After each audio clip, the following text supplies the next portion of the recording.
देख रहे हैं SK9 न्यूज। स्वागत है आपका हमारे खास प्रोग्राम में। प्रोग्राम की शुरुआत मध्य प्रदेश से। मध्य प्रदेश के साथ ही साथ शुरुआत करेंगे और बात करेंगे ज्योतिरादित्य सिंधिया की। दरअसल पहले बात करते हैं मध्य प्रदेश की। मध्य प्रदेश में इस वक्त कोरोना की स्थिति जिस तरह से विकराल रूप लेती नजर आ रही है, उसमें देखने को मिल रहा है कि आम लोग ही नहीं बल्कि अब बड़े बड़े राजनीतिक पार्टी के नेता भी इसकी चपेट में आ रहे हैं। यानी कि ये वायरस ऐसा है जो ना मंत्री देखता है, ना संतरी देखता है, ना बड़े नेता देखता है, ना अमीर देखता है, ना गरीब देखता है। जो भी इस वायरस की चपेट में आ रहा है उसको मुश्किलों का सामना करना पड़ रहा है। अगर बात करूं कांग्रेस के दिग्गज नेता दिग्विजय सिंह की, तो वो भी कोरोना की चपेट में आए और कोरोना की चपेट में जैसे ही वो आए, जैसे ही उन्हें पता चला कि वो पॉजिटिव है, उन्होंने खुद को आइसोलेट किया। और जब इस बारे में ज्योतिरादित्य सिंधिया को पता चला तो ज्योतिरादित्य सिंधिया ने फौरन ट्वीट कर दिग्विजय सिंह के स्वस्थ होने की कामना की। यानी कि भले ही ज्योतिरादित्य सिंधिया ने पाला बदल लिया है, कांग्रेस का साथ छोड़कर बीजेपी में चले गए, लेकिन अपने पुराने साथियों को नहीं भूले।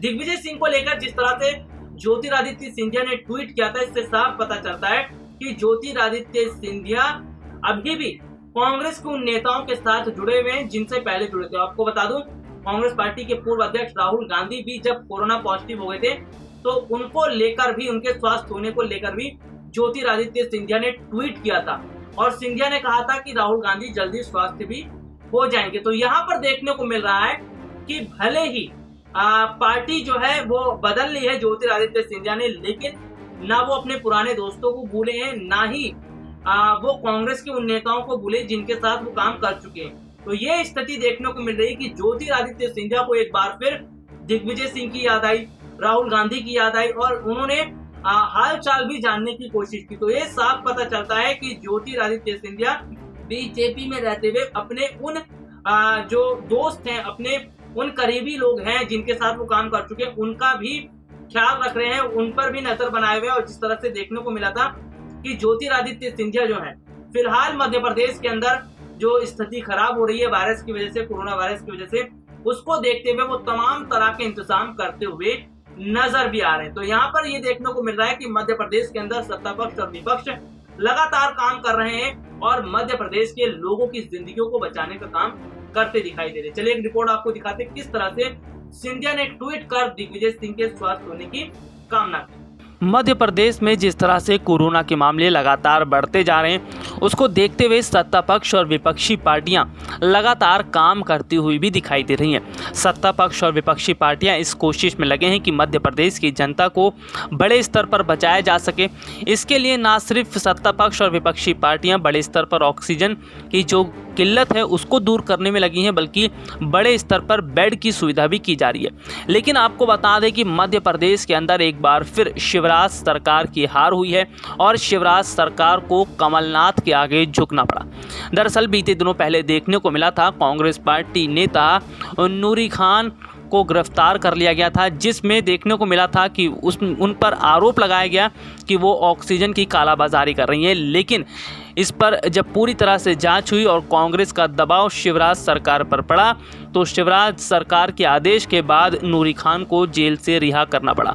तो यहाँ पर देखने को मिला कि शिवराज सरकार को एक बार फिर यहाँ पर हार का सामना करना पड़ा और कमलनाथ की कोशिशें कामयाब हुई। वैसे आपको बता दें कि इस वक्त देखने को मिल रहा है कि मध्य प्रदेश के अंदर लगातार जो मामले हैं वो बढ़ते जा रहे हैं, उसके साथ ही साथ मौतों का आंकड़ा भी बढ़ रहा है। ऐसे में यहाँ पर विपक्षी पार्टियाँ और सत्ता पक्ष राजनीति करने के बजाय लोगों की मदद कर रहे हैं। लेकिन सबसे बड़ी बात तो यह है कि जिस तरह से सत्ता पक्ष ये बात कर रही है कि जो कांग्रेस है वो लोगों की परेशानियों को बढ़ा रही है, लेकिन विपक्षी पार्टियां ये बात कह रही है कि इस समय भी सत्ता पक्ष के नेता राजनीति करने पर तुले हुए। और जिस तरह से नूरी खान को गिरफ्तार कर लिया गया था, उसके बाद जब नूरी खान को रिहा किया गया तो नूरी खान ने बताया कि सत्ता पक्ष के लोग उन्हें काम करने नहीं दे रहे, लेकिन वो जनता की सेवा करती रहेंगी। आपको बता दें बीते कुछ समय पहले कांग्रेस पार्टी के पूर्व अध्यक्ष राहुल गांधी ने नूरी खान से जब मुलाकात की थी तो उसके बाद नूरी खान दोबारा से एक्टिव नजर आई थी और दोबारा से कांग्रेस पार्टी में उनकी शक्ति बढ़ती हुई दिखाई दे रही है। आपको बता दें नूरी खान और ज्योतिरादित्य सिंधिया के बीच 36 का आंकड़ा है, क्योंकि जिस समय सिंधिया कांग्रेस में शामिल थे तो उस वक्त नूरी खान से उनकी बहस हो गई थी और तब से नूरी खान और सिंधिया के बीच बड़ा मनमुटाव देखने को मिलता रहा। ऐसे में अगर बात की जाए तो कांग्रेस पार्टी के पूर्व अध्यक्ष राहुल गांधी ने नूरी खान से जो मुलाकात की, उसके बाद नूरी खान की स्थिति कांग्रेस में पूरी तरह से मजबूत होती हुई दिखाई दे रही है। इसके साथ ही साथ अगर बात की जाए तो यहाँ पर शिवराज सरकार अपनी नाकामियों को छुपाने में लगे हैं। इसके साथ ही साथ आंकड़ों को छुपाने में भी इस वक्त सरकार जुटी हुई है। देखा आपने, ज्योतिरादित्य सिंधिया ने ट्वीट किया। और वैसे आपको बता दूं कि ये पहला मौका नहीं है जब सिंधिया ने कांग्रेस के इन नेताओं को याद किया। दरअसल इससे पहले भी ज्योतिरादित्य सिंधिया ने कमलनाथ और दिग्विजय सिंह को लेकर कई बार ट्वीट किए हैं। और हालांकि अगर हम बात करें तो सिंधिया को याद करते हैं कमलनाथ और दिग्विजय सिंह भी। जिस तरह से देखने को मिला है कि कई बार कमलनाथ और दिग्विजय ने इस तरह के जो ट्वीट किए हैं उसमें साफ तौर पर सिंधिया को उन्होंने जोड़ने की कोशिश की है। यहाँ तक कि मध्य प्रदेश में जो किसान जो आंदोलन चल रहा था और पूरे देश में जो किसान आंदोलन चल रहा था उस पे भी कांग्रेस जो है वो किसानों के साथ नजर आई। इसके अलावा अगर हम बात करें तो दिग्विजय सिंह ने ये कहा था कि अगर सिंधिया बीजेपी में होते तो कांग्रेस की सरकार उस वक्त होती तो पूरी तरह से किसानों का कर्ज माफ कर दिया जाता। तो यहाँ पर ये देखने को मिल रहा है कि कमलनाथ और दिग्विजय भी बार बार सिंधिया को अपने ट्वीट के जरिए याद करते रहते हैं। और हालांकि अगर मैं बात करूं तो वो सिंधिया और शिवराज पर निशाना साधने का मौका भी नहीं छोड़ते हैं। यानी कि जिस तरह से देखने को मिल रहा है कि एक तरफ तो वो दूसरी बात करते हैं तो दूसरी तरफ वो निशाना भी साधते हैं। तो ये होती है राजनीति। और सबसे बड़ी बात अगर यहाँ पर देखने को जो मिल रही है वो ये है कि ज्योतिरादित्य सिंधिया फिलहाल मध्य प्रदेश में पूरी तरह से काम करते हुए नजर आ रहे हैं। मध्य प्रदेश के अंदर जो है उन्होंने जिस तरह से स्थितियों को संभालने की कोशिश की है, शिवराज सरकार ने संभालने की कोशिश की है, विपक्षी पार्टियां जो कांग्रेस है मध्य प्रदेश के अंदर वो स्थितियों को संभालने की कोशिश कर रही है। तो इससे साफ पता चलता है कि मध्य प्रदेश में जो स्थितियां देखने को मिल रही है वो कितनी खराब है। केवल मध्य प्रदेश में नहीं, देश के बहुत सारे ऐसे राज्य जहाँ पर स्थितियां खराब है और वहां पर सरकारें पूरी तरह से विफल साबित होती हुई दिखाई भी दे रही है। हालांकि देखने को मिल रहा है कि राजनीति जमकर हो रही है और जनता की जो जान है वो बन आई है उस पर। तो यहाँ पर इन राजनीतिक पार्टी के नेताओं को ये सोचना और समझना होगा कि ये समय राजनीति करने का नहीं है, ये समय इस मुद्दों पर चर्चा करने का नहीं है, बल्कि लोगों की जिंदगियों को बचाने का है।